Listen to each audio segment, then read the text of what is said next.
thought I should grab her when she was already here.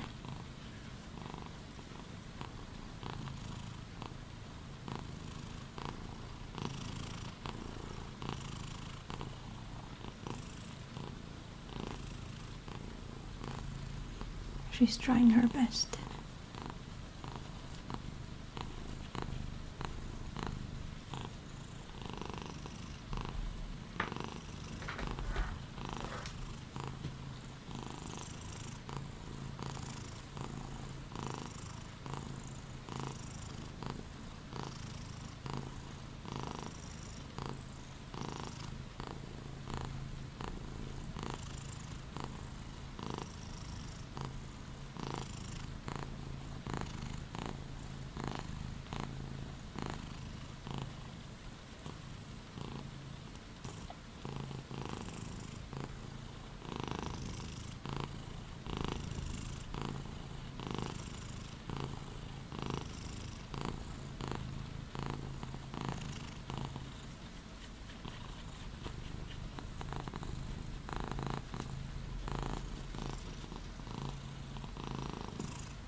She makes for such good ASMR.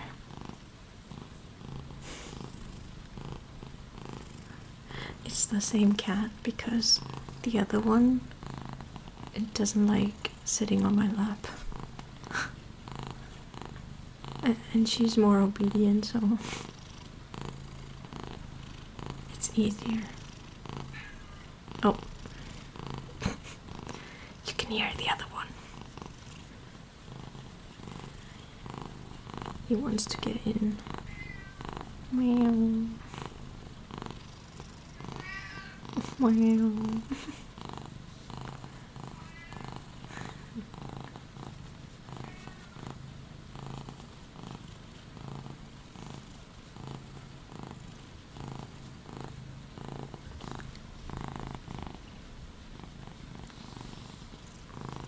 But I have a cat on my lap. I can just get up.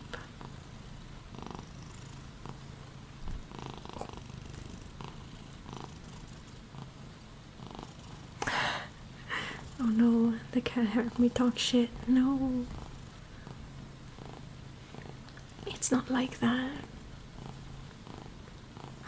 Calling the cat less obedient, but it's true. He has his own mind. But this one,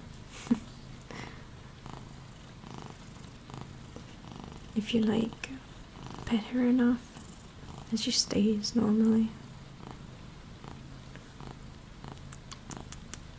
Yes. Good kitty. Oh, earlier? Well, there's the neighbor's cat outside, of course. But there's also a hedgehog. And I saw it earlier. I tried to take pictures, but I think it was too dark. So my camera had like, oh, had like such a big problem trying to take a picture, and it just got really fuzzy. And you can't properly see the hedgehog on it. I'm so sad.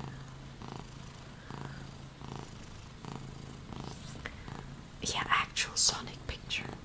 Sonic caught on camera.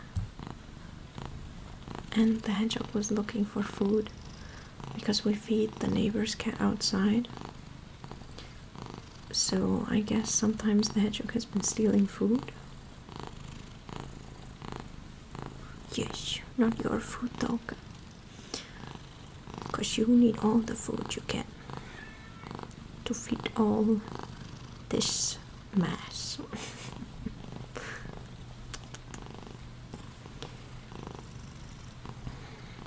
Hefty chunk needs a lot of food. Yes.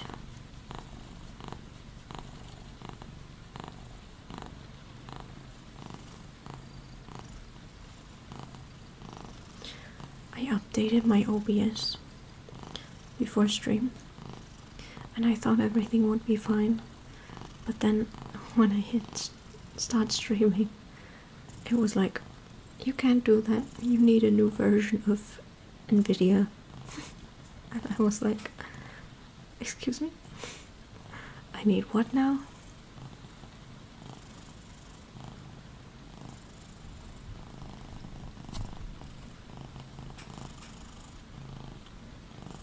So I was late by a bit.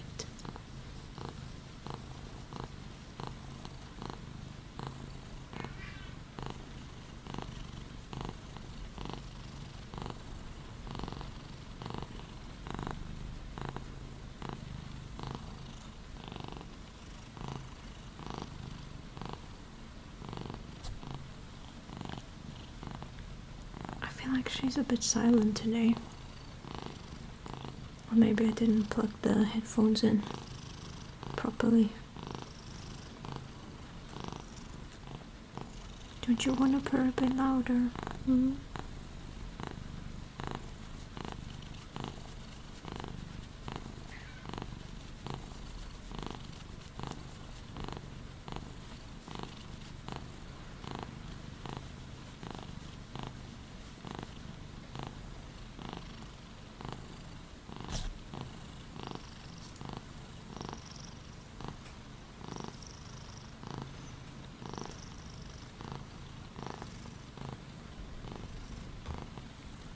Yep, no bunk because I actually have sound on.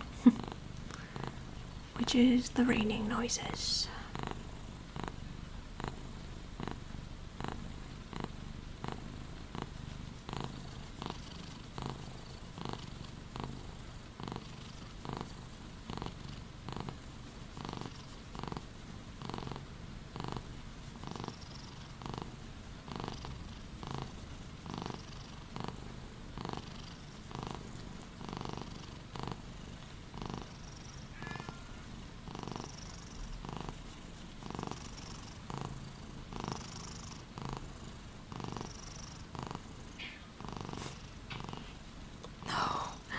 The cat is scratching at my door.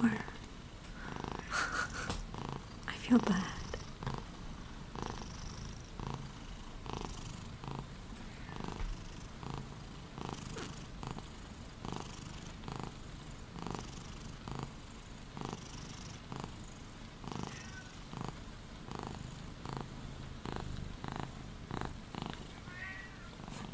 Wow.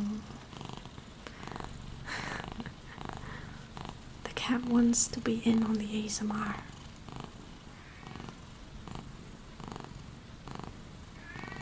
Wow.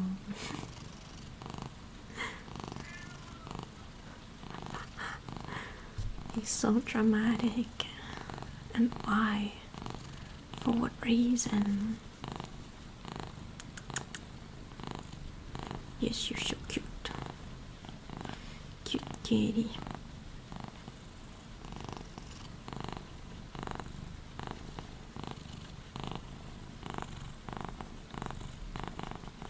I love how when you scratch cats behind their ears, they like start moving their legs like they're scratching it.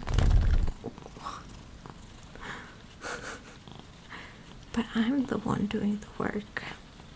You're not doing anything.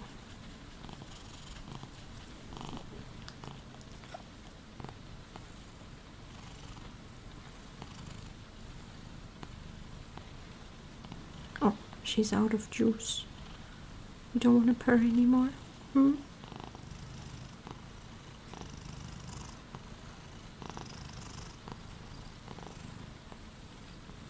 Do you want to go? Hmm? Like, I don't know with her if she wants to go or if she wants to stay.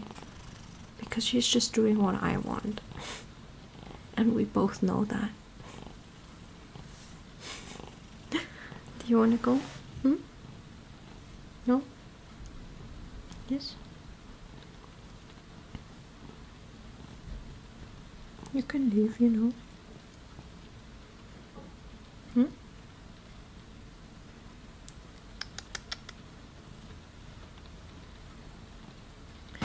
She didn't want to go. Okay.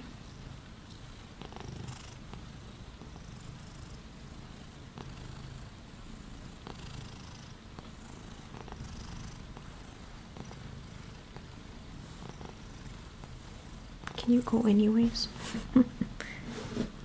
Oh.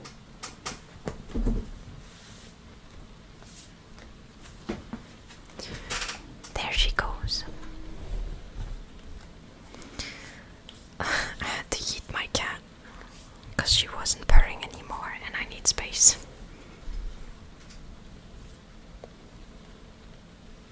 I am once again sanitizing my hands because she is a dirty cat. Why is she so dirty? I don't know. I think her issue is that she's too fat and she can't clean herself properly. But that's just a theory. A cat theory.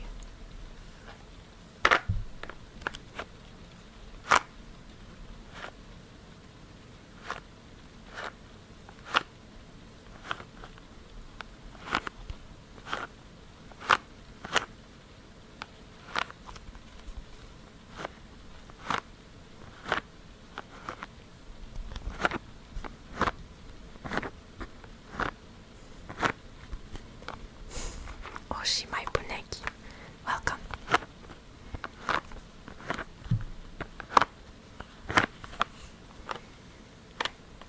These are some mechanical pencils. No. No, never mind. They are mechanical liners, I think. Or maybe they're not mechanical at all. How would I know?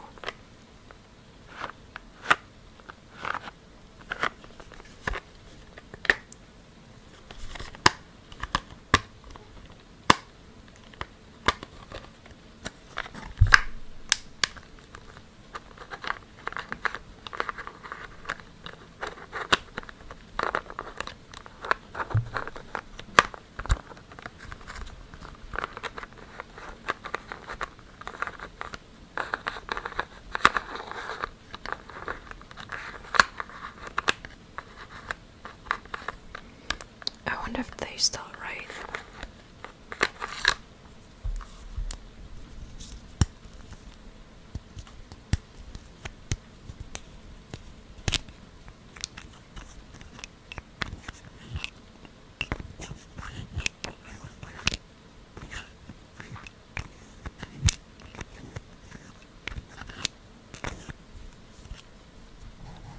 Oh, they do. I could draw something.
same time.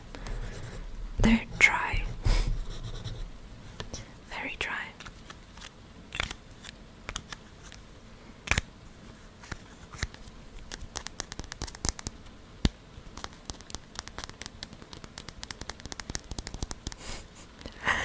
Did your phone correct into asthma? Oh no.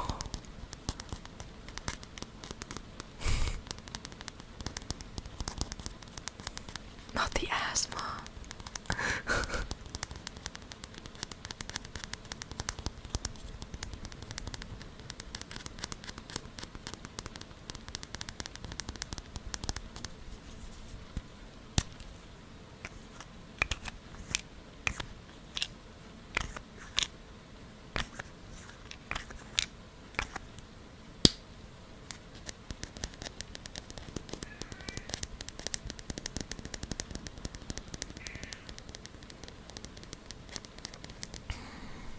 You know, I don't know if any of you do this, but when I go to bed, and I'm like lying in bed and I don't know what to do except for sleep, then I try to imagine like a story, and it always goes so well then.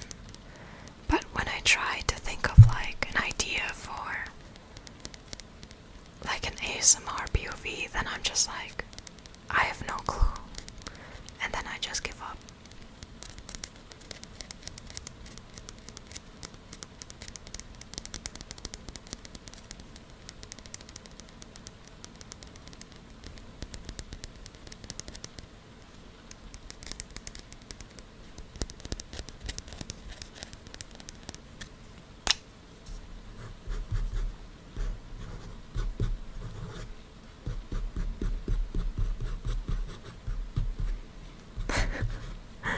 I don't know if that's gonna work. I don't think that fixes the problem.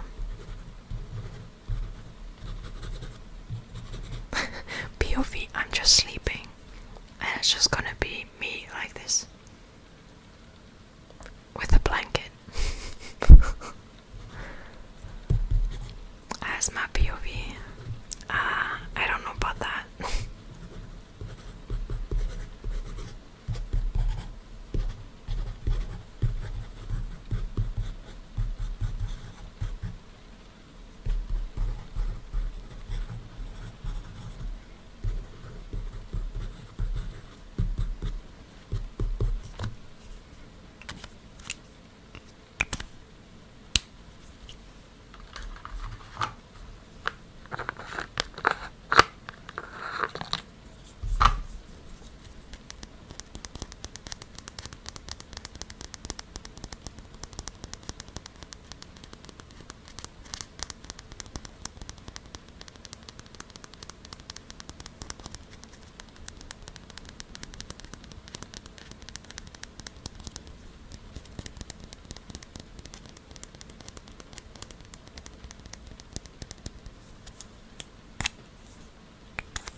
I feel like this one has still a lot left in it.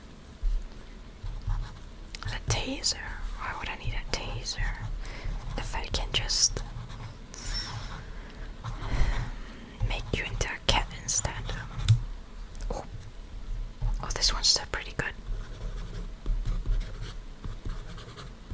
You know, we have magic in this forest that turns people who get in here into cats. Isn't that great?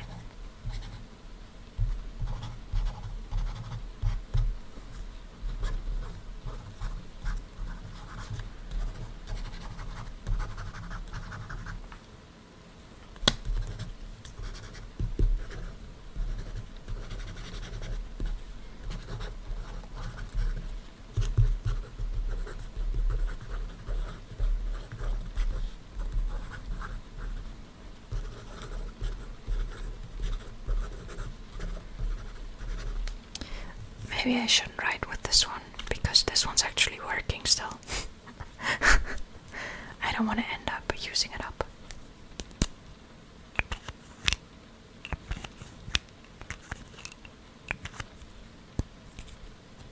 How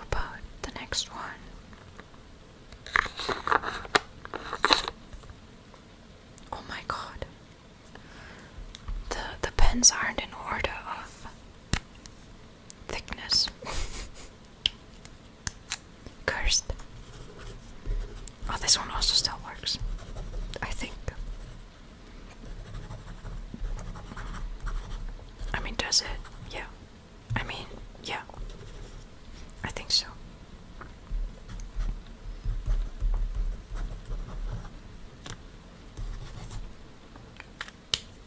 That's pretty cool. So now I know the 0.2 and the 0.5 work, and the other ones were kind of dry. Oh, I think this one might work too.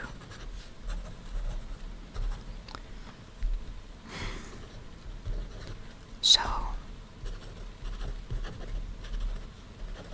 I'm still thinking about hello, Amberlin.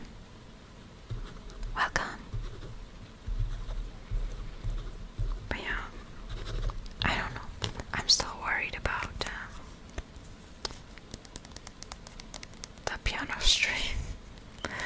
I don't know, I just wanted to talk about it.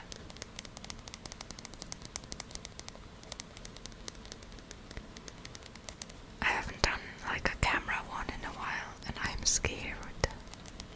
Especially I've never set up my camera at the piano. And I'll have to figure out something about the mic as well. And I have to check how loud the piano would be. I don't even know why I want to do this. Hello, Neri.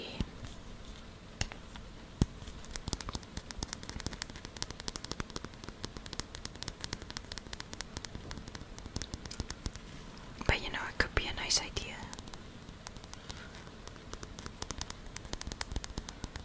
But then at the same time, I feel like maybe I should practice before I do anything.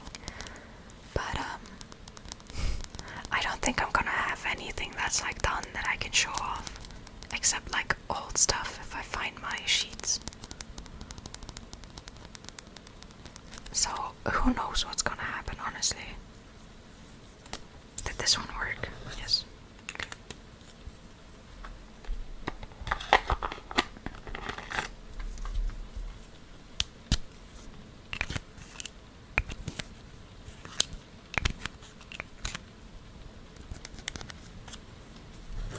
Oh, this one is so done.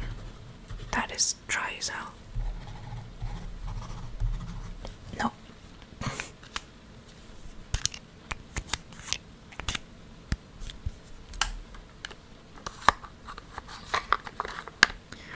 That was testing if my pens are still dry or not. Or I've gotten dry already, I guess. And my cat still wants in my room, I think. Just ignore him. This isn't about him, okay? Just ignore my cat being dramatic in the background. He's got nothing to do with this.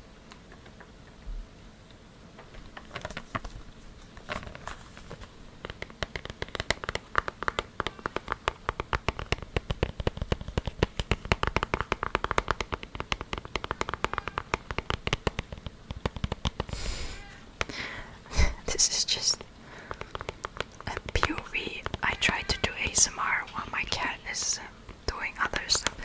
I think I'm gonna let him in. I give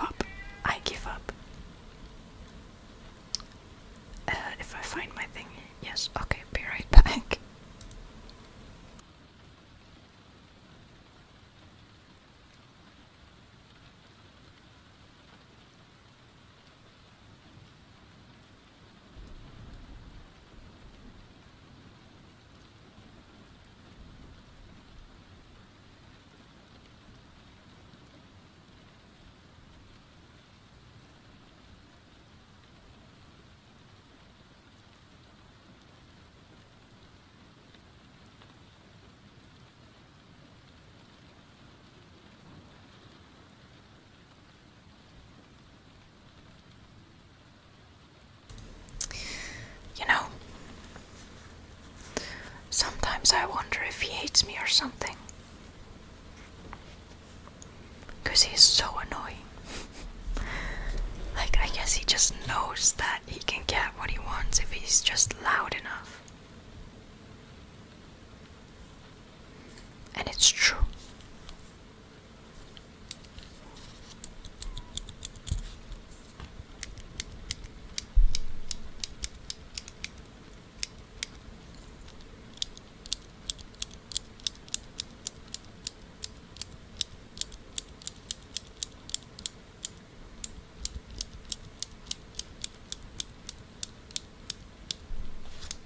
Oh.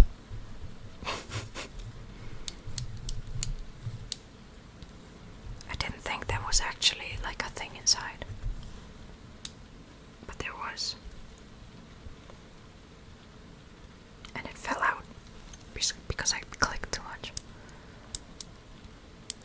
The kid trained us to do what it wants, yeah, sadly.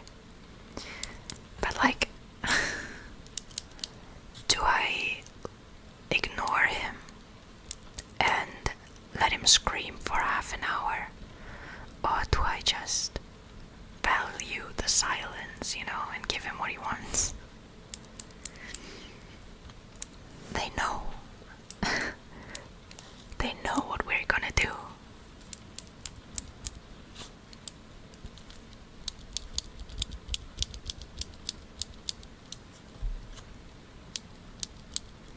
The neighbor's cat has learned as well. Like, he will come here like twice a day, thrice a day, and he's gonna scream. And he'll scream until he sees one of us, and if he saw one of us, he's gonna scream until he gets something to eat. Because we are weak. Everybody in my place loves cats. And this cat definitely found the right people.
To do.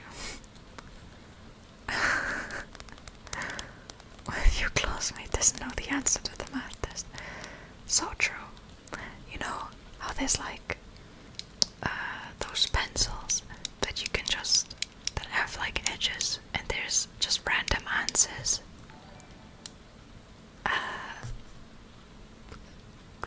How do I say your name? But thank you for the follow and welcome.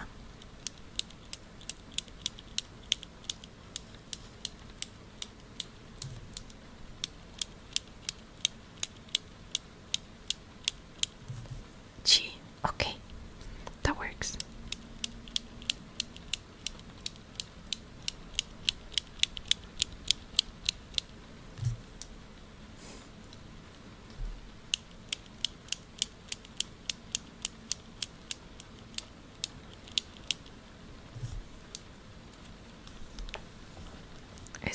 Is it just Quachi?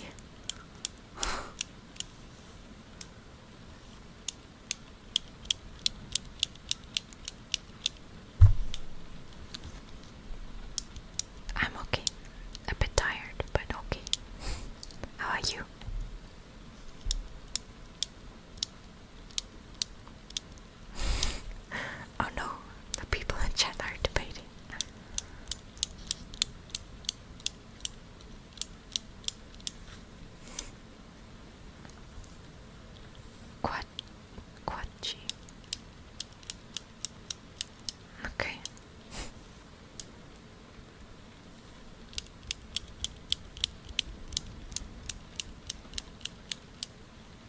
didn't I move on from clicking the pen?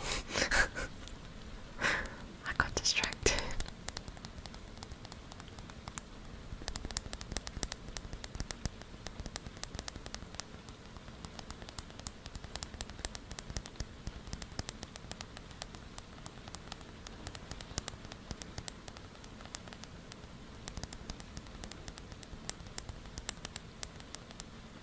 Okay, Quachi.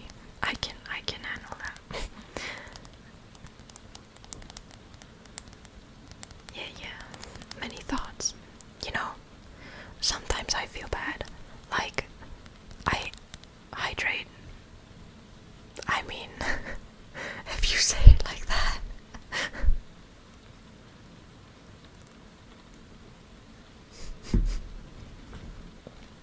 Okay. Hydration. What was I saying? Oh yeah. Like honestly, I would love to like when someone pops up in the chat for like the first time at that stream. I kind of want to address them with like the username, but then with some people, I read the name and I'm like, I will butcher that. But then I feel bad. Cause I think it's nice when like the streamer ends up like actually addressing you by name or like Mark, thank you for the follow. But I think it's nice. I'm a failure. I could have done so much more, but I haven't.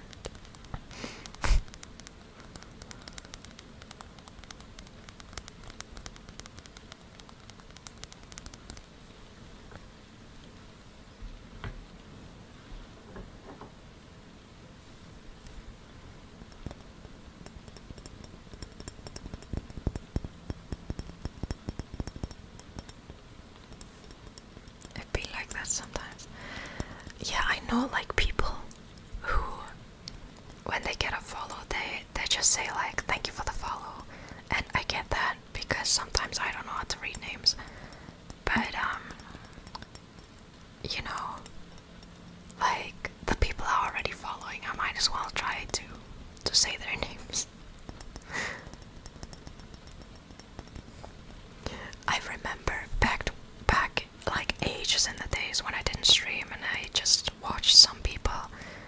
Sometimes I would like follow after stream so that they didn't read out my name because I was too anxious about it.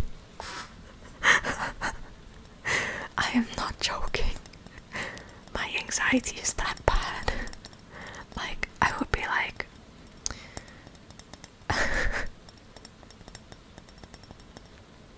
I am a tree.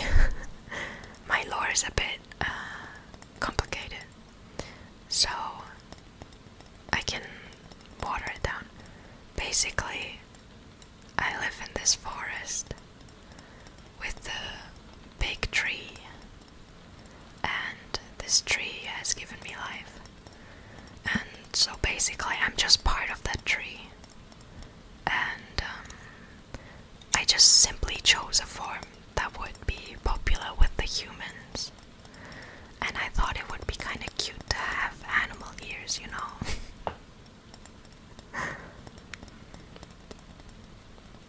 Maybe a bit reminiscent of sheep or something.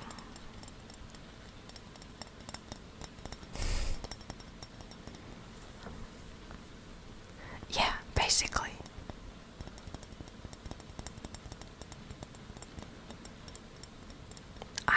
I'm working on a design that is gonna be closer to like because I have like different models and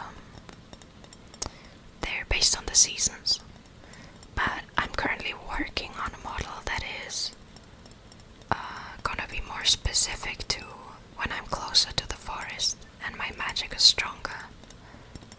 So it looks a bit different, and it has horns as well, and I'm really hyped about it. Yeah, but I'm still working on it.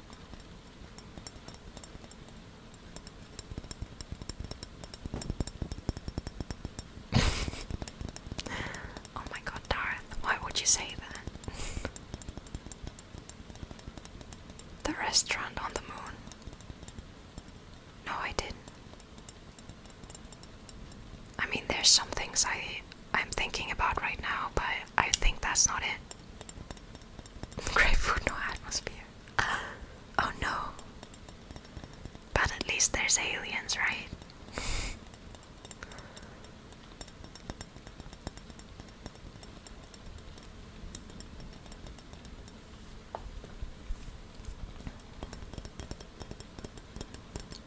And there's also bunnies, of course. Who could forget about the moon bunnies?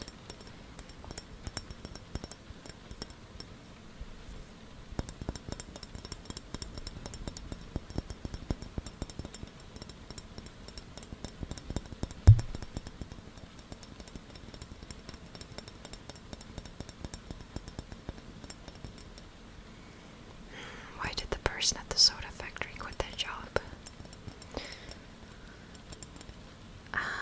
I don't know.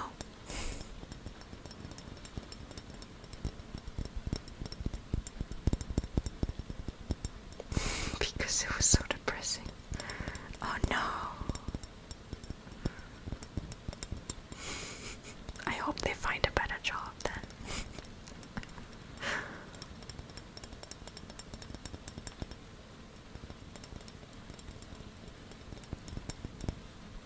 What else do I have? What else can I tap? I have a plastic bottle.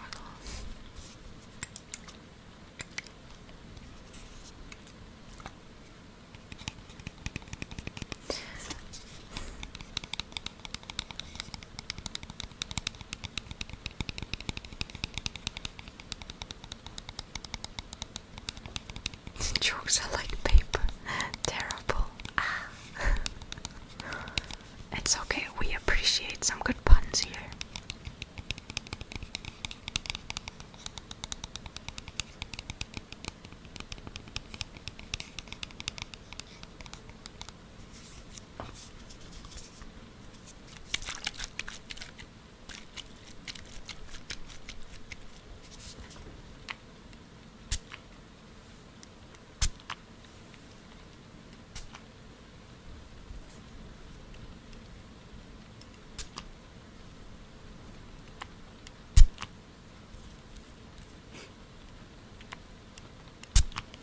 I need to use this up so I can fill it with water. I don't want my room to smell like sanitizer every time. But I feel bad about just, you know, my favorite anime. I think, like when it comes down to it at the end, I think my favorite anime is probably Mob Psycho.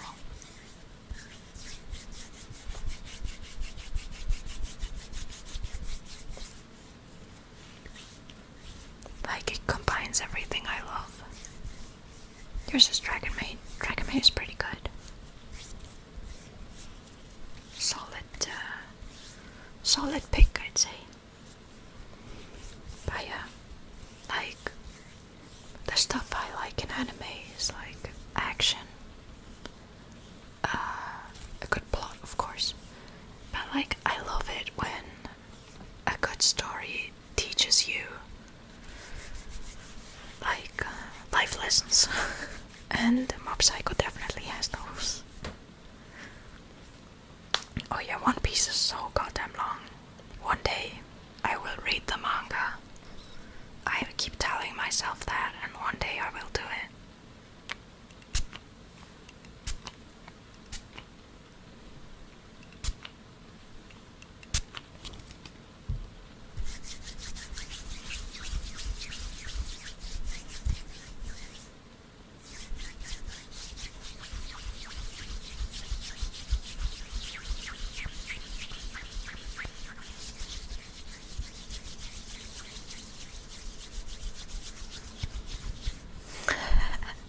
That's a good question because I have neither.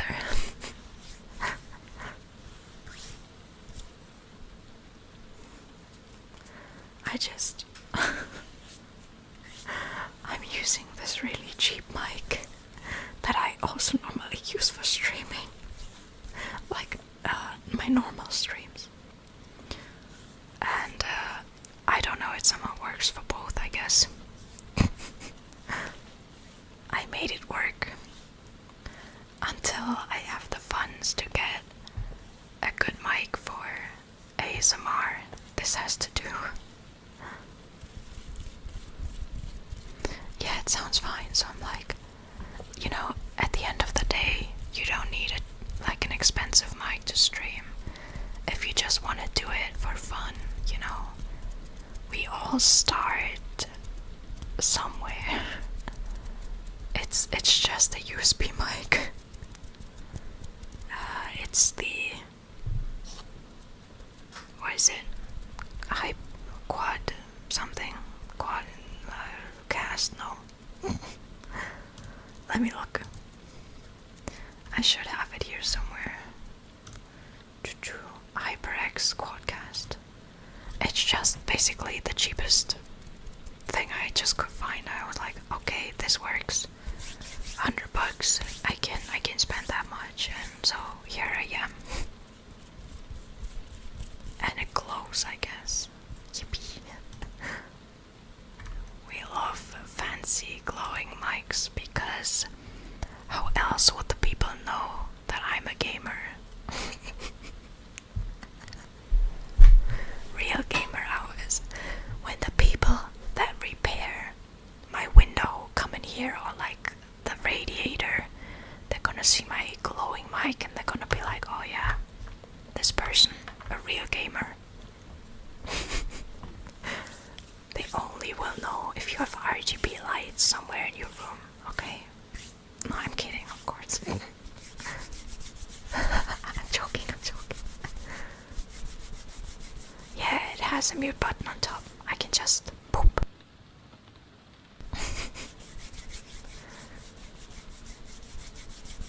I don't have a pink mic, it's red. Like, it's kind of stupid because, you know, there's like two versions of this mic. One of them is just red, and the other one is more expensive, and it changes the lights. You can have it like rainbow or something as well. But because I'm cheap, I got the red one, and there's not a single red thing in my room, so it's completely out of place. Also, my cat is snoring.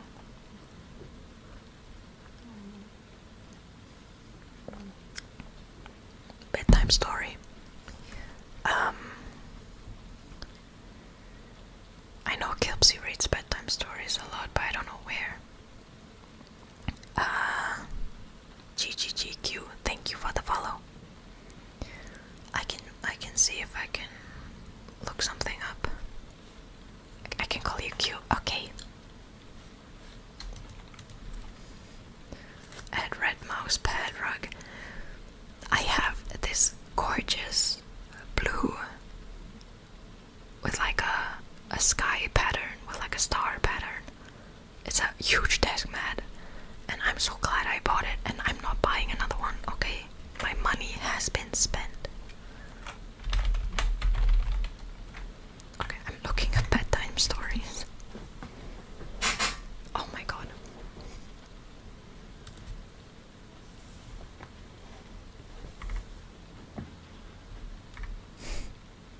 Just paint the mic. It's glowing red.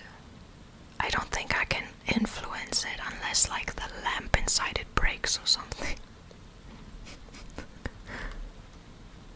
Okay, do you have a request for a bedtime story? Like one of the classics, anything? Tape on it, but will you be able to hear me? I can also do a really bad retelling of a story. Beauty and the Beast, they have it here. The question is, how long is this gonna be? And bring fanfics. You're onto something, The B-movie script. I already started that. Okay, let me see. I don't think this is... Okay, it's not stopping. Hello? How long is this? Okay, it does have an end. 2 pages long. It's a bit longer than 2 pages, but I wonder if they have the sad ending. That would be epic.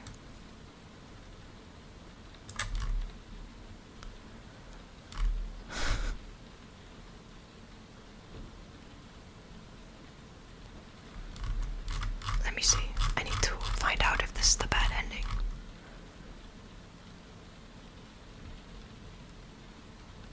German bedtime story.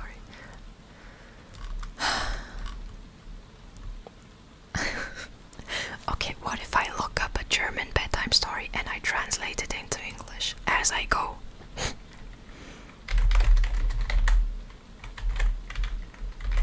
Or maybe they have it in English. I feel like this, yeah, it's a German story. Okay.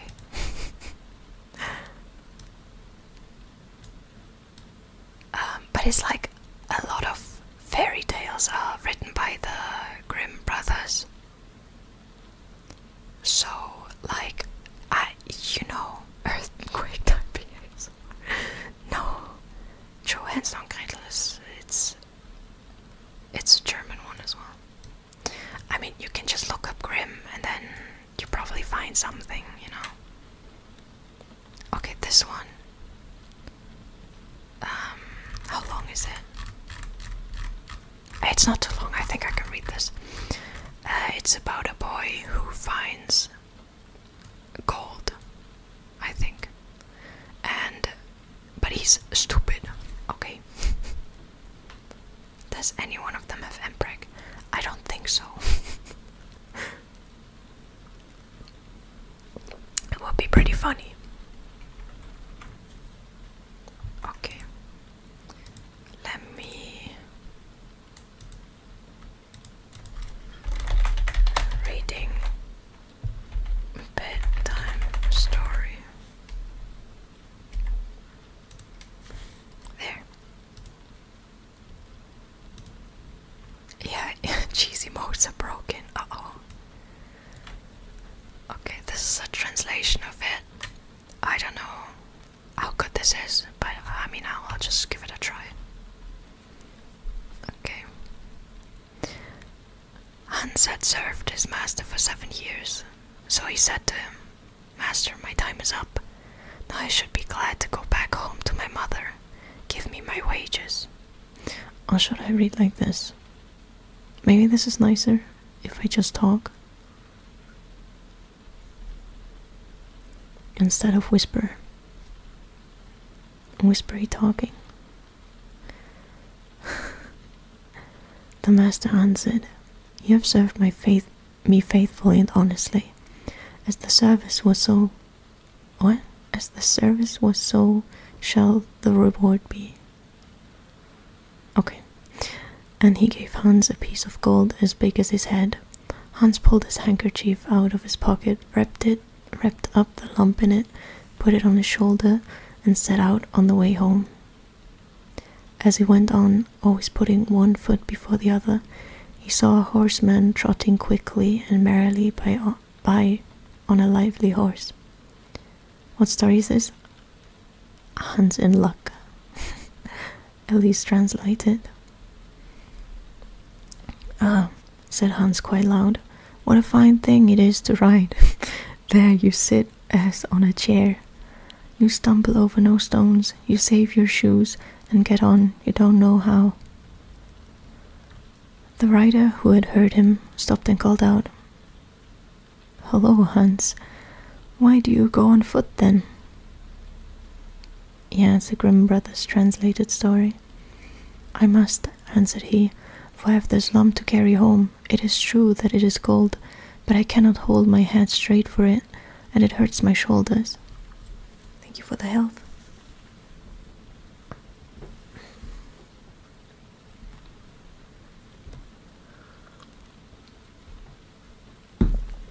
Fun fact, I have to already sit straight because if I move too much on this chair, it's just gonna squeak like crazy.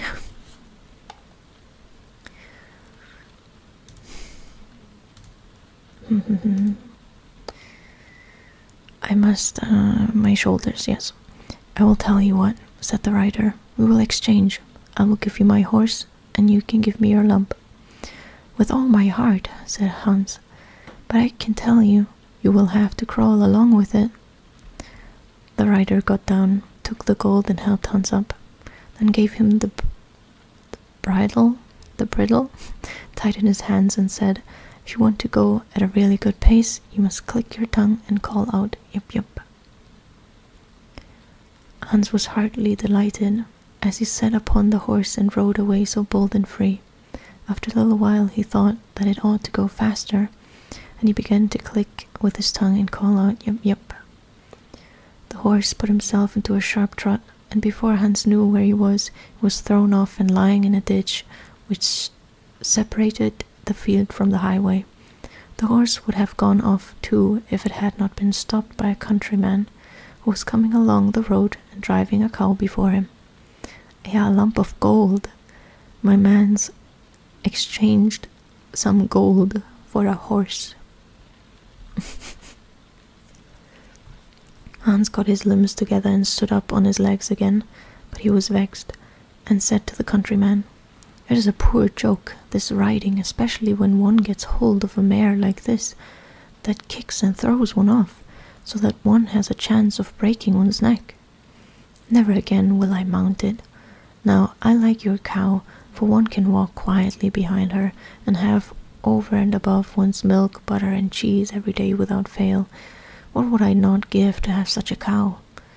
"Well," said the countryman, "if it would give you so much pleasure, I do not mind giving the cow for the horse." Hans agreed with the greatest delight. The countryman jumped upon the horse and rode quickly away. Hans drove his cow quietly before him, and thought over his lucky bargain. "If only I have a morsel of bread, that can hardly fail me.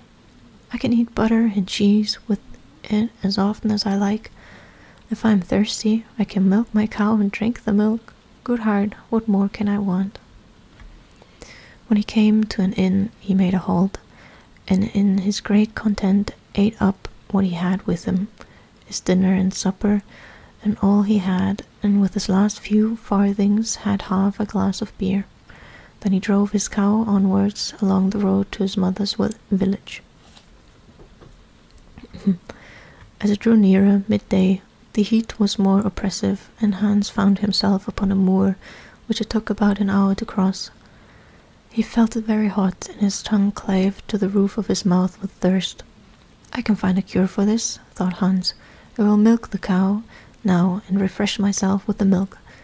He tied her to a withered tree, and as he had no pail, he put his leather cap underneath, but try as he would, not a drop of milk came.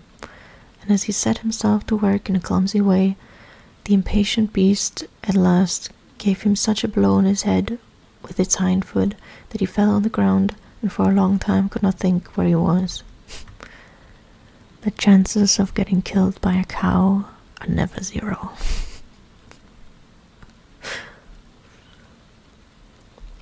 By good fortune, a butcher just then came along the road with a wheelbarrow in which lay a young pig. "What sort of a trick is this?" cried he, and helped the good Hans up. Hans told him what had happened. The butcher gave him his flask and said, "Take a drink and refresh yourself. The cow will certainly give no milk. It is an old beast. At the best, it is only fit for the plough, or for the butcher." "Well, well," said Hans, as he stroked his hair down on his head. "Who would have thought it? Certainly, it is a fine thing when one can kill a beast like that at home. What meat one has! But I do not care much for beef. It is not juicy enough for me. A young pig like that now is the thing to have. It tastes quite different. And then there are the sausages." "Hark ye, Hans," said the butcher, "out of love for you I will exchange, and will let you have the pig for the cow." "Heaven repay you for your kindness," said Hans, as he gave up the cow, whilst the pig was unbound from the barrow, and the cord by which it was tied was put in his hand. Hans went on, and thought to himself how everything was going just as he wished. If he did meet with any vexation, it was immediately set right. Presently there joined him a lad who was carrying a fine white goose under his arm. They said good morning to each other, and Hans began to tell of his good luck, and how he had always made such good bargains. The boy told him that he was taking the goose to a christening feast? Just lift her, added he, and laid hold of her by the wings. How heavy she is! She has been fattened up for the last 8 weeks. Whoever has a bit of her when she's roasted will have to wipe the fat from both sides of his mouth.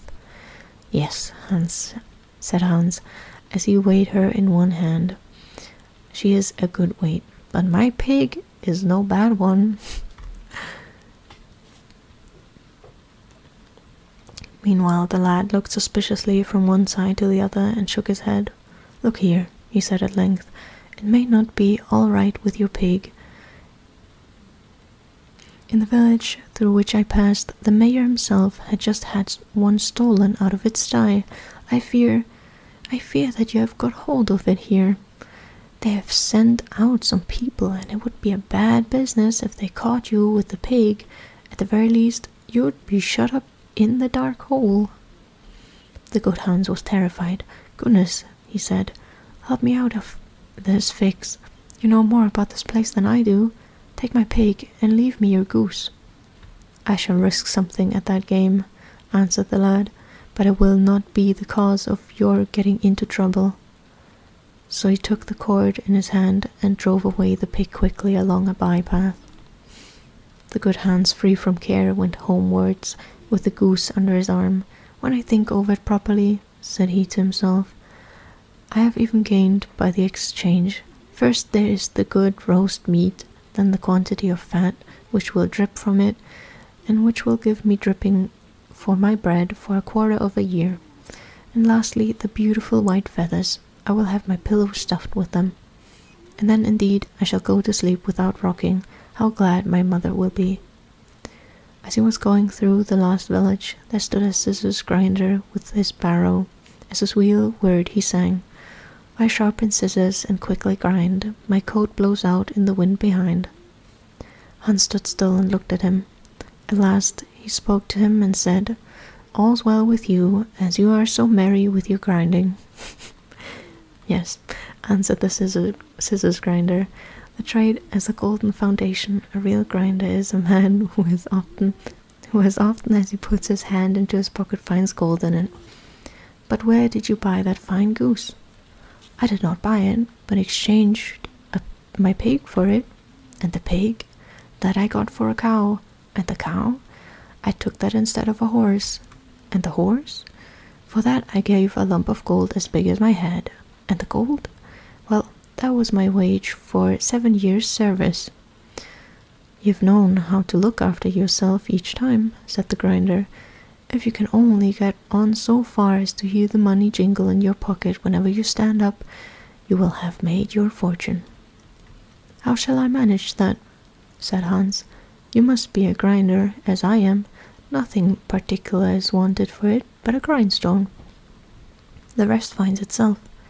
I have one here. It is certainly a little worn, but you need not give me anything for it but your goose. Will you do it? How can you ask? Answered Hans. I shall be the luckiest fellow on earth. If I have money whenever I put my hand in my pocket, what need I trouble about any longer? And he handed him the goose and received the grindstone in exchange. Now, said the grinder, as he took up an ordinary heavy stone that lay by him, here is a strong stone for you into the bargain. You can hammer well upon it and straighten your old nails. Take it with you and keep it carefully. Hans loaded himself with the stones and went on with a content heart. His eyes shone with joy. I must have been born with a caul, he cried. Everything I want happens to me just as if I were a Sunday child. Meanwhile, as he had been on his legs since daybreak, he began to feel tired. Hunger also tormented him, for in his joy at the bargain by which he got the cow, he had eaten up all his store of food at once. At last he could only go on with great trouble, and was forced to stop every minute. The stones, too, weighed him down dreadfully. Then he could not help thinking how nice it would be if he had not to carry them just then. He crept like a snail to a well in a field, and there he thought that he would rest and refresh himself with a cool draught of water.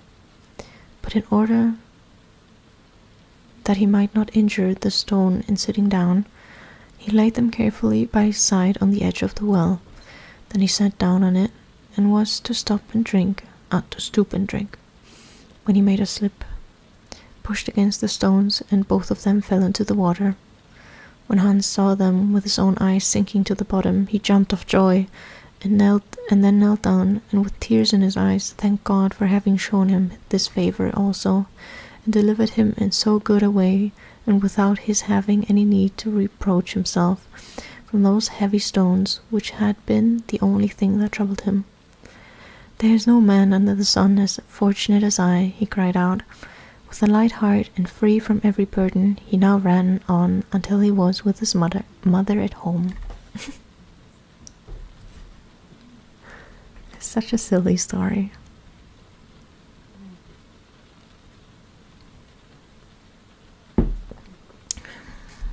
He worked 7 years for gold. Thank you for the hat pat. For a lump of gold as big as his head, and he left with absolutely nothing. What a moron. Would you do what he did? Would you exchange gold for a horse? Then for a cow? For a pig? For a goose? For a stone? You gotta be crazy. What are you gonna do with gold? You can buy a bunch of stuff.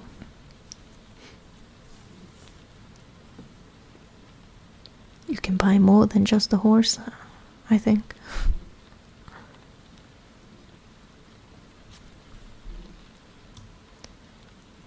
You know, back in the days when they wrote these stories, they always were so good. They were so different, and then modern like companies or whatever, they took the stories and they changed them, and then they made them happy.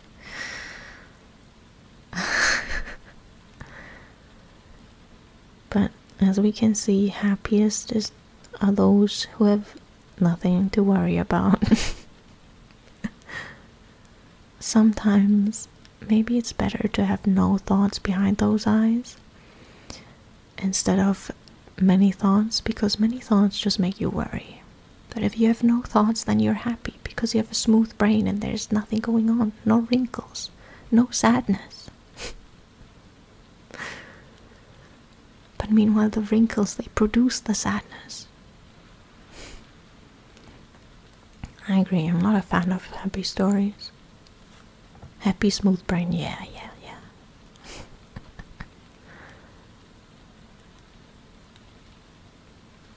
But yeah, like, you know, the Little Mermaid story? In the original, she turns to sea foam because she failed and she didn't get together with the prince, so she died.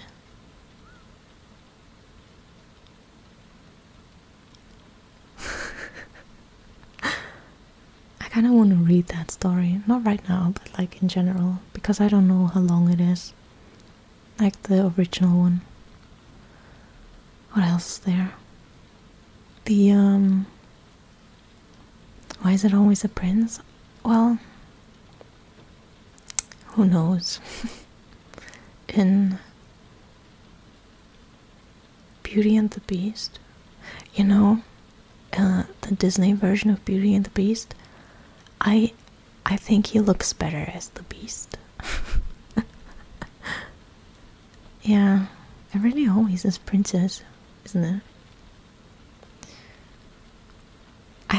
We used to have this book, and it was like a collection of like Grimm stories, like the Brother Grimm, and it was so cool. But I don't know where that book went. It was like for children, of course, but I hope we didn't get rid of it. it was really cool. It had like an illustration in the middle of the book where it was like a big illustration with all the main characters in like one picture. And it was kind of telling the stories as well. I don't know, I loved that book when I was younger.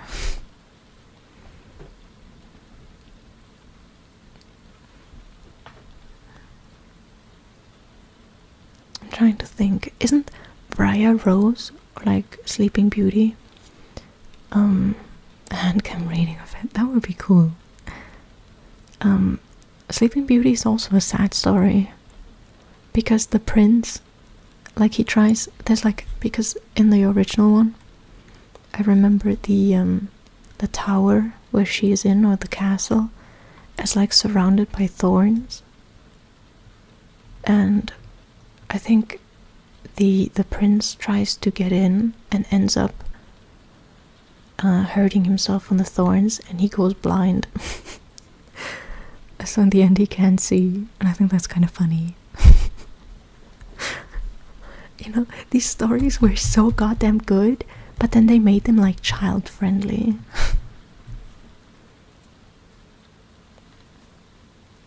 I'm honestly I'm not sure if she's dead. Maybe. I mean, I wouldn't be surprised if like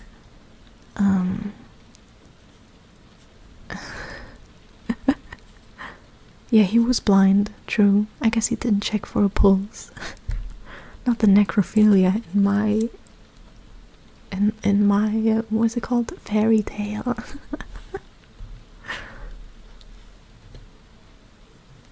And then in, I guess, what's it called?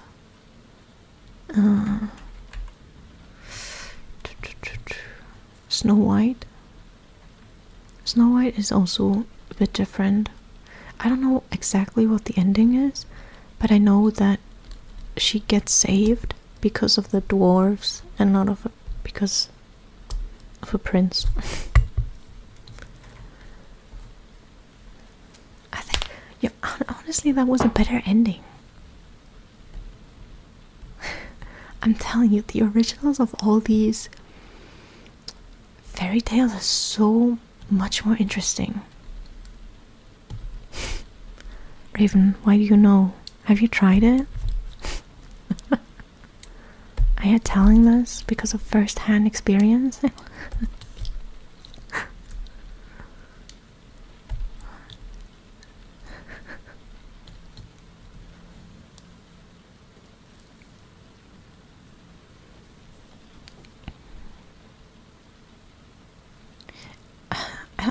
I don't think this is a grim story, but the little match girl is also quite a sad story, isn't it? So it's science. It's science, just like how chicken will keep running a bit even if they get beheaded. Hello, geek. This turned into like an ASMR just chatting session, I think. I don't have a problem with that though. But it's very interesting how things can like keep working even though your heart is stopped. Oh, am I happy though? What defines happiness? A smooth brain, exactly. You know, by my logic, I should be happy. Maybe my heart isn't as smooth as I thought it would be.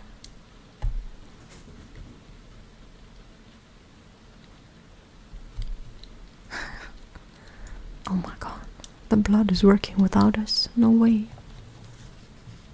So you're telling me the blood is its own entity?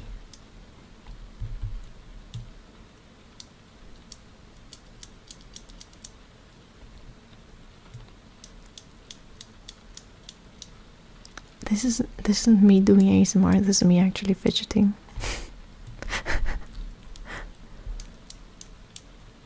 don't know. Maybe I should do like readings of the old fairy tales sometime.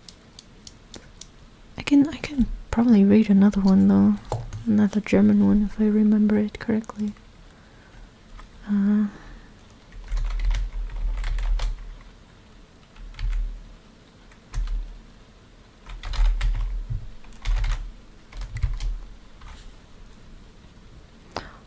Oh, I feel like this is this another Grimm one? Yeah, it is. Of course it is.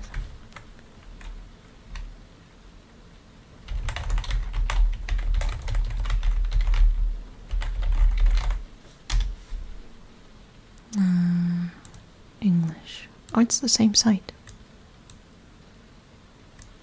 Oops. Bible reading. On a Sunday. I don't know which Sunday. If you really want Bible reading, I don't even have a Bible. We had like a children's Bible once. Like a proper book, and I think it had pictures in it as well. And Loki, I read it for fun. Because the story, Loki, it's kind of bussin'. How do we not have a Bible? No one in my place is a believer. Oh shit! It's Sunday for the Europeans here, right? And for Asia as well. That's crazy. At least for Middle Europe? I don't know. Okay. How long is this one? I think this one's short as well. Yeah, it is. Okay. Reading another story. Oh.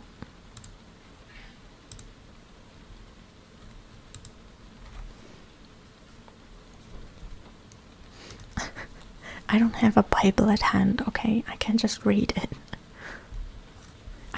I wonder if we still have like this knockoff Bible that we had. Oops. Online Bible. But that's not the same. You know, I want to feel like a preacher with the Bible in hand. The Book of God.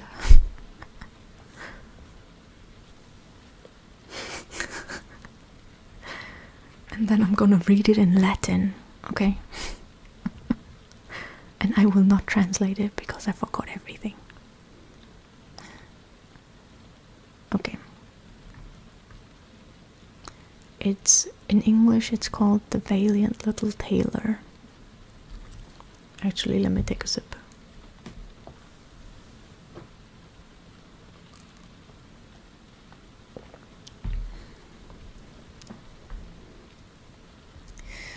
One summer morning, a little tailor was sitting on his board near the window and working cheerfully with all his might, when an old woman came down the street crying, "Good jelly to sell, good jelly to sell."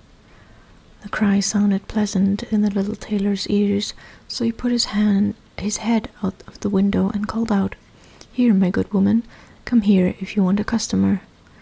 So the poor woman climbed the steps with her heavy basket, and was obliged to unpack and display all her pots to the tailor. He looked at every one of them, and lifting all the lids, applied his nose to each, and said at last, "The jelly seems pretty good. You may weigh me out for 1/2 ounces, or I don't mind having 1/4 of a pound." The woman, who had expected to find a good customer, gave him what he asked for, but went off angry and grumbling. "This jelly is the very thing for me," cried the little tailor. "It will give me strength and cunning." And he took down the bread from the cupboard, cut a whole round of the loaf, and spread the jelly on it, laid it near him, and went on stitching more gallantly than ever. All the while the scent of the sweet jelly was spreading throughout the room, where there were quantities of flies who were attracted by it and flew to partake. "Now then, who asked you to come?"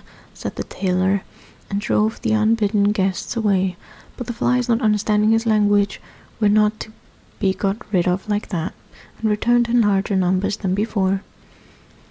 Then the tailor, not being able to stand it any longer, took from his chimney corner a ragged cloth, and saying, "Now I'll let you have it," beat it among them unmercifully. When he seized and counted the slain, he found 7 lying dead before him. "This is indeed somewhat," he said, wondering at his own gallantry. "The whole town shall know this." So he hastened to cut out a belt, and he stitched it and put on it in large capitals, 7 at one blow. "The town, did I say?" said the little tailor. "The whole world shall know it." And his heart quivered with joy like a lamb's tail.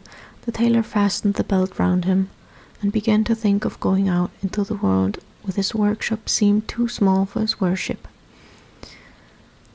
So he looked about in all the house for something that it would be useful to take with him, but he found nothing but an old cheese, which he put in his pocket. Outside the door he noticed that a bird had got caught in the bushes, so he took that and put it in his pocket with the cheese. I don't remember this part. Then he set out gallantly on his way, and as he was light and active, he felt no fatigue. He packed a bird in his pocket? A bird? Okay. The way led over a mountain, and when he reached the topmost peak, he saw a terrible giant sitting there, and looking about him at his ease, the tailor went bravely up to him, called out to him, and said, "Comrade, good day. There you sit looking over the wide world. I am on the way thither to seek my fortune. Have you a fancy to go with me?" The giant looked at the tailor contemptuously and said, "You little rascal, you miserable fellow." "That may be," answered the tailor, and undoing his coat he showed the giant his belt. "You can read there whether I am a man or not." The giant read, 7 at one blow, and thinking it meant men that the tailor had killed, felt at once more respect for the little fellow, but as he wanted to prove him, he took up a stone and squeezed it so hard that water came out of it. I'm glad I can help you sleep.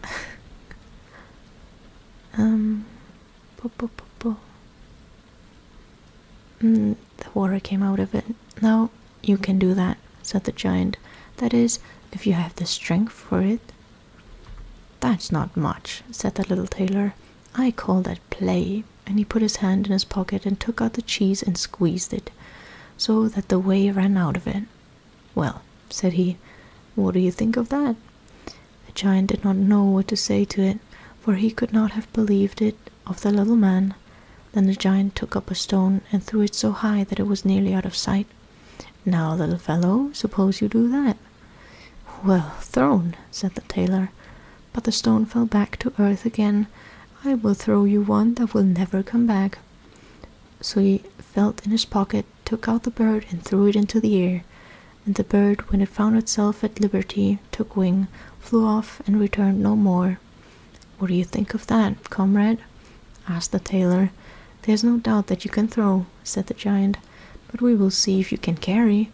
He led the little tailor to a mighty oak tree, which had been felled and was lying on the ground, and said, "Now, if you are strong enough, help me to carry this tree out of the wood." "Willingly," answered the little man. "You take the trunk. On your shoulders I will take the branches with all their foliage." That is much the most difficult. So the giant took the trunk on his shoulders, and the tailor seated himself on a branch, and the giant, who could not see what he was doing, had the whole tree to carry, and the little man on it as well. And the little man was very cheerful and merry, and whistled the tune. There were 3 tailors riding by, as if carrying the tree was mere child's play. The giant, when he had struggled on under his heavy load a part of the way, was tired out, and cried, "Look here, I must let go of the tree." The tailor jumped off quickly, and taking hold of the tree with both arms, as if he were carrying it, said to the giant, "You see, you can't carry the tree, though you are such a big fellow." They went on together for a little farther, and presently they came to a cherry tree. And the giant took hold of the topmost branches where the ripest fruit hung, and pulling them downwards gave them to the tailor to hold, bidding him eat. But the little tailor was much too weak to hold the tree, and as the giant let go, the tree sprang back and the tailor was caught up into the air. And when he dropped down again without any damage, the giant said to him, "How is it? Haven't you strength enough to hold such a weak sprig as that?" "It is not strength that is lacking," answered the little tailor. "How should it to one who has slain 7 at one blow? I just jumped over the tree because the hunters are shooting down there in the bushes. You jump it too, if you can." The giant made the attempt, and not being able to vault the tree, he remained hanging in the branches, so that once more the little tailor got the better of him.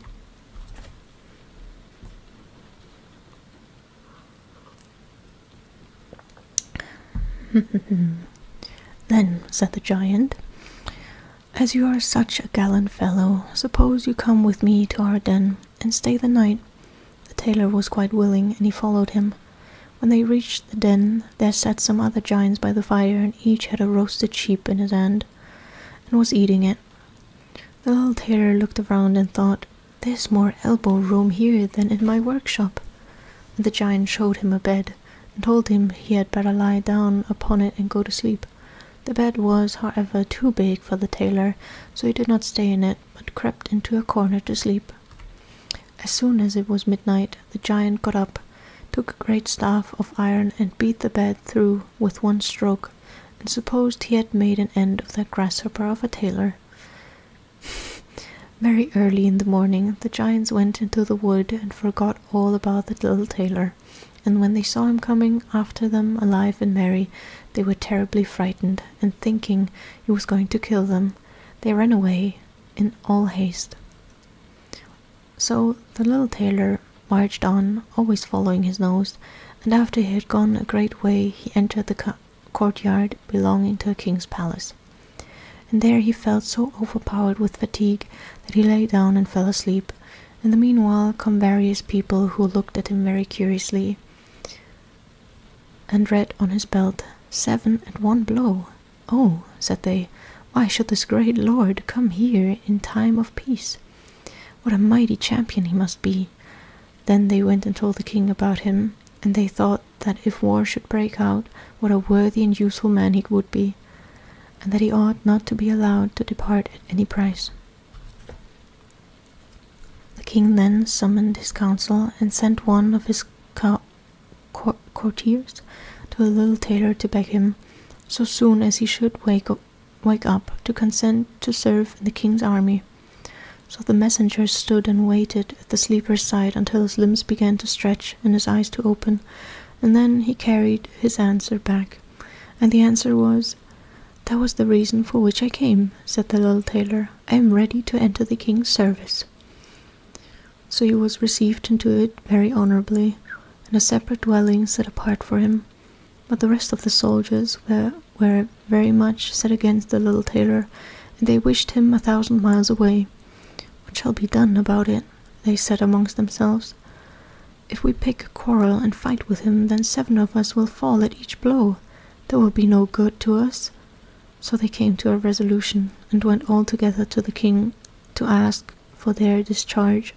"We never intended," said they, "to serve with a man who kills 7 at a blow." The king felt sorry to lose all his faithful servants because of one man, and he wished that he had never seen him, and would willingly get rid of him if he might, but he did not dare to dismiss the little tailor for fear he should kill all the king's people, and place himself upon the throne. He thought a long while about it, and at last made up his mind what to do. He sent for the little tailor and told him that he was so great a warrior he had a proposal to make to him. He told him that in a wood in his dominions dwelt 2 giants who did great damage by robbery, murder, and fire, and that no man durst go near them for fear of his life, but that if the tailor should overcome and slay both these giants, the king would give him his only daughter in marriage, and half his kingdom as dowry, that 100 horsemen should go with him to give him assistance. That would be something for a man like me, thought the little tailor. A beautiful princess and half a kingdom are not to be had every day. And he said to the king, "Oh yes, I can soon overcome the giants and yet have no need of the 100 horsemen.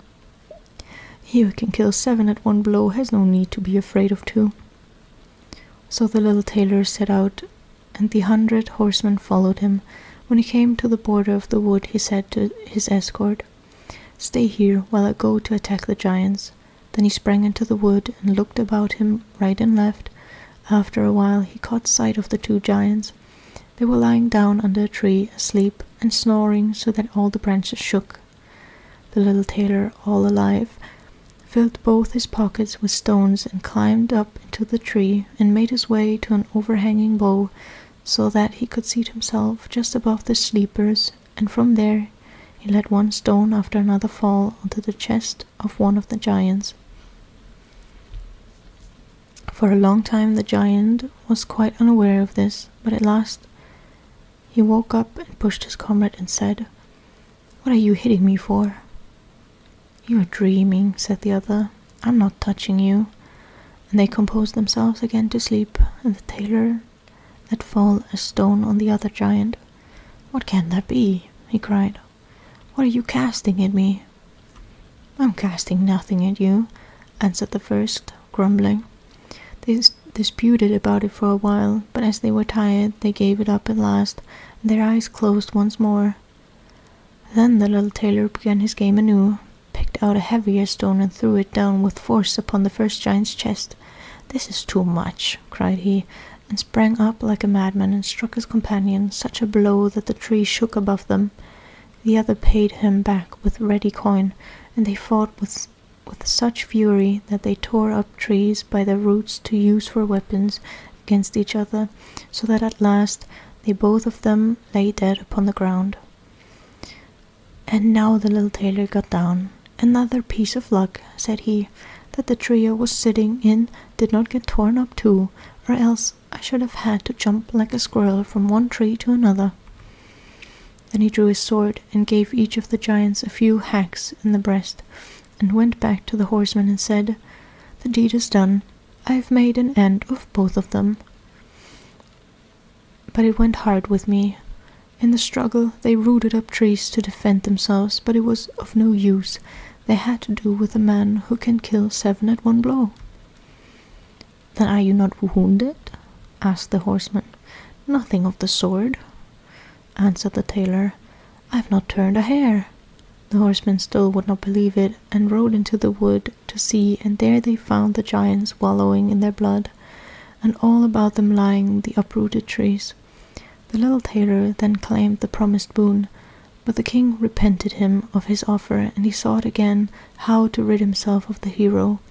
"Before you can possess my daughter and the half of my kingdom," said he to the tailor, "you must perform another heroic act. In the wood lives a unicorn who does great damage. You must secure it." "A unicorn does not strike more terror into me than 2 giants, 7 at one blow. That is my way," was the tailor's answer. So, taking a rope and an axe with him, he went out into the wood and told those who were ordered to attend him to wait outside. He had not far to seek. The unicorn soon came out and sprang at him, as if he would make an end of him without delay. "Softly, softly," said he, "most haste, worst speed," and remained standing until the animal came quite near. Then he slipped quietly behind a tree. The unicorn ran with all its might against the tree and stuck its horn so deep into the trunk they could not get it out again, and so was taken. From where is this fairy tale? It's a German fairy tale. It's from the Grimm brothers.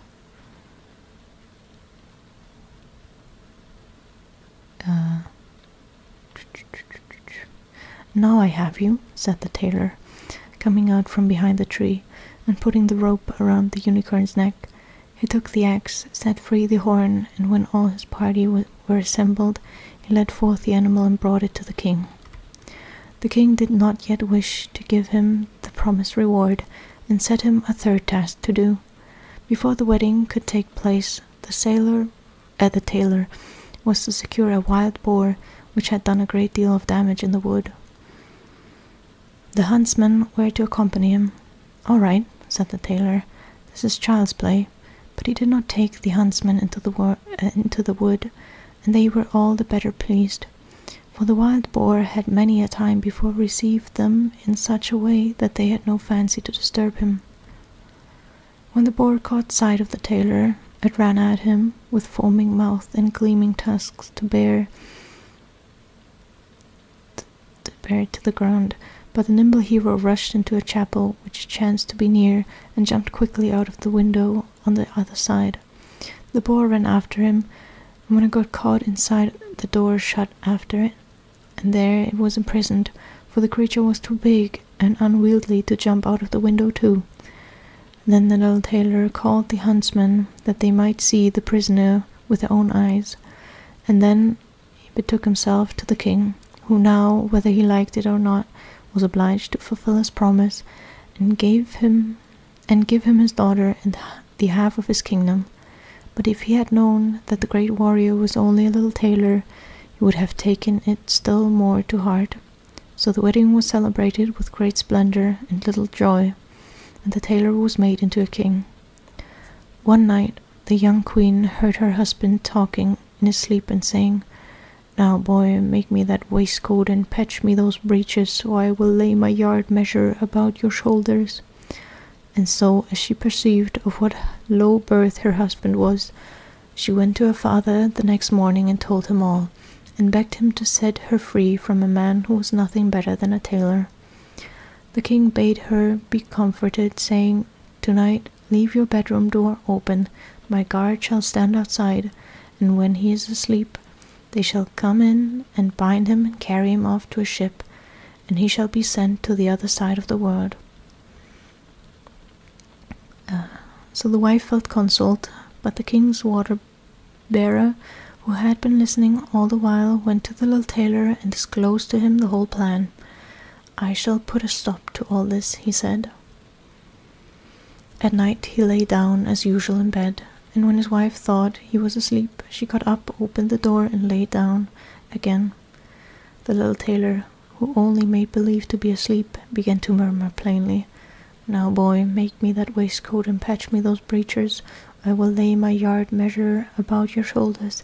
I've slain 7 at one blow, killed 2 giants, caught a unicorn, and taken a wild boar. And shall I be afraid of those who are standing outside my room door?" And when they heard the tailor say this, a great fear seized them. They fled away as if they had been wild hares, and none of them would venture to attack him, and so the little tailor all his lifetime remained a king.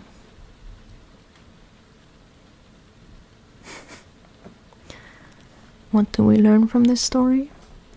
If you're a good con man, you have a great life.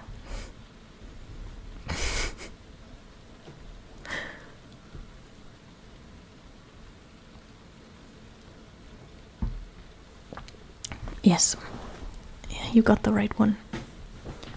In English they translated it as The Valiant Little Tailor. It's a funny story, I think. But I wonder, like, he seemed to know what he was doing, right? And not just being delusional. But yeah, you know, normally, like, how in class they will be like, "Oh, so, like, what is the meaning of this? What do we learn from this story?" What did we learn? That if you can manipulate people well enough into thinking some weird shit, yeah, if you're good at lying, then life's just better. What did we learn from the other one? The other story was like, if you're free from earthly matters, belongings, you're happier.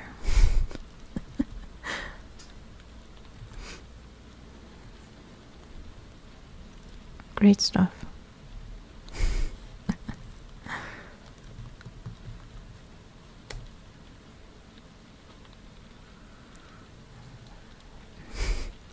I quite like the Grimm fairy tales.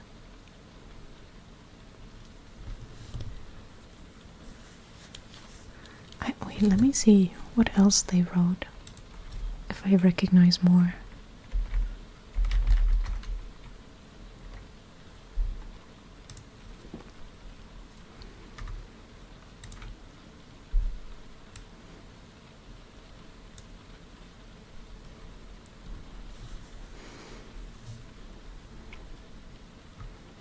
Oh. Combined, a lying homeless man is happy and can call lots of stuff. I think these like contradict each other a bit, because the tailor got everything by lying, and he's happy with having stuff. But the one we read before, which is Hans in Luck in English, there we learn that if you're stupid and you have nothing, you can also be happy. So either you're smart and lie and have everything, or you're dumb and have nothing and are happy. In both cases, they're happy. Maybe having nothing is not so bad, you know?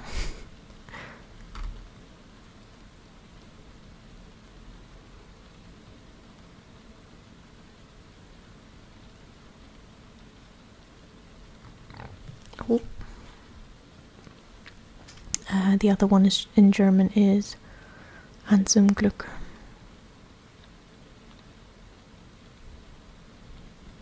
Oh, there's so many. They wrote so many stories. Maybe I need to read more Grimm stories.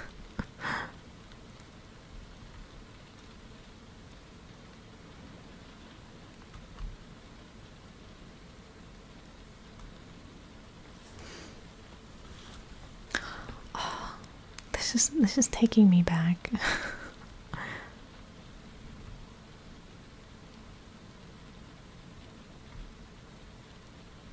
But some of these I've never heard before. Hello, Tyrus.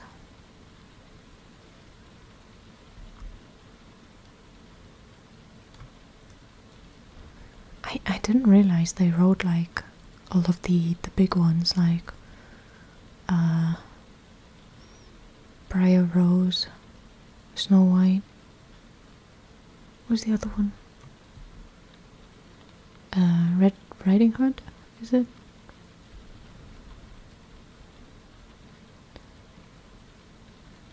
Damn. I didn't realize they were all Grimm stories.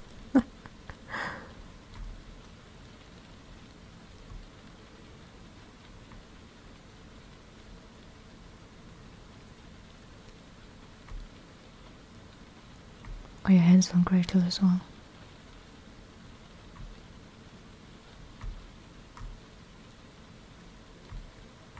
There's so many of them. That's crazy. I didn't realize they wrote so many stories. And though I guess, on the other hand, if you're that famous, you have to have a lot of stories.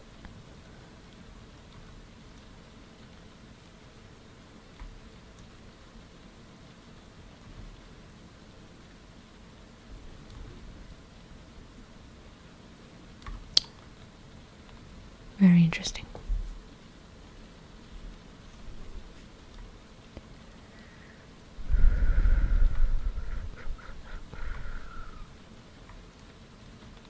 I'm still not done with this list, but I'm also starting to not recognize the names. I'm done. Never mind. Very cool though. And I think the site has like all of these stories in a bunch of different languages. Maybe they wrote that many stories. Let me see. I'm gonna open the wiki.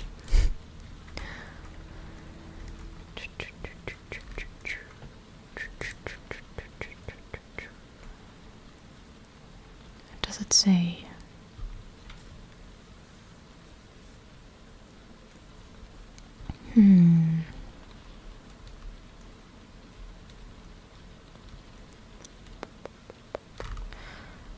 They just list a bunch of them, but do they not say how many they wrote?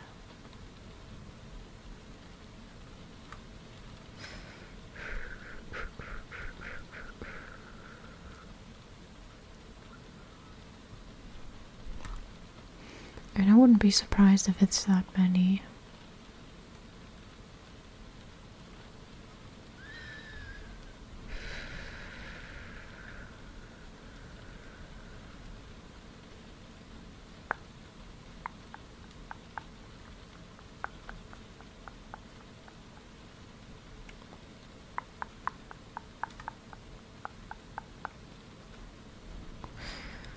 I'm too lazy to read all of the wiki, and I can't find like a specific number. It's just dates like 18, 15 and stuff.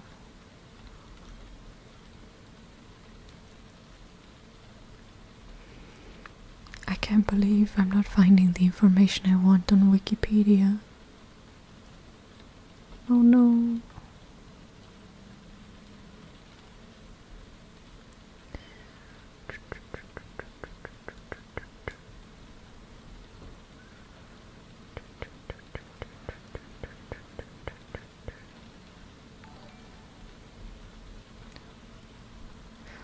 Wesley, thank you so much for the follow.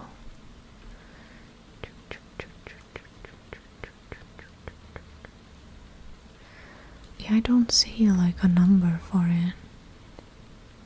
I wouldn't be surprised if it's that many though.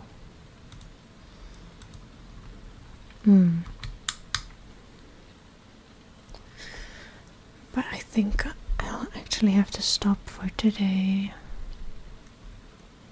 Oh, because I couldn't do like full 2 hours because I was a bit late.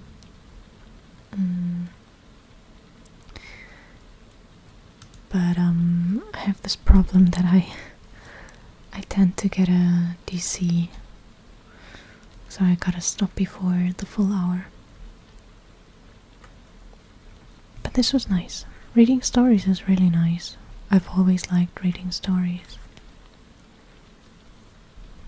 It's a bit different from normal ASMR triggers, I guess, but it's still nice.